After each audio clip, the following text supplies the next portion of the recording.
మళ్ళీ అయితే మాలిని దగ్గరకి పూజ చేసుకొని వచ్చి ఆ ప్రసాదాన్ని అయితే మాలినికి ఇస్తుంది.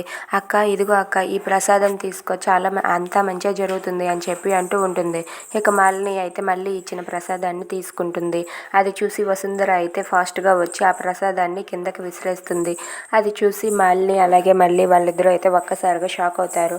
ఇక వసుంధర అయితే ఇలా అంటూ ఉంటుంది, ఇందులో ఖచ్చితంగా విషం కలిపే ఉంటుంది, అందుకే నీకు ఇస్తుంది, నిన్ను కూడా చంపేయాలని ప్లాన్ చేస్తుంది అని చెప్పి వసుంధర అంటూ ఉంటుంది. ఆ మాటలు విన్న మళ్ళీ ఒక్కసారిగా షాక్ అవుతుంది. ఇక అక్కడే ఉన్న మేరా శరత్చంద్ర అయితే ఏంటి వసుంధర ఇలా మాట్లాడుతున్నావు అని చెప్పి అంటూ ఉంటారు.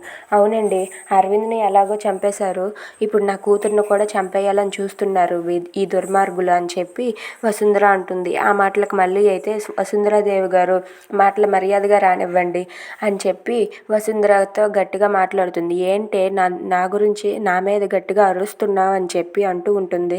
అసలు నువ్వు ఇక్కడ ఉండకు, ఇక్కడ నుండి వెళ్ళిపో అని చెప్పి బయటకు గెంటేసేలోపే మళ్ళీనైతే ఇలా తోసేస్తుంది. తోసేయగానే అక్కడే ఉన్న టీపై తగులుకొని మళ్ళీకైతే దెబ్బ తగులుతుంది. అది చూసి ఇంట్లో వాళ్ళంతా ఒక్కసారిగా షాక్ అవుతారు. If you like this video please like, share and subscribe.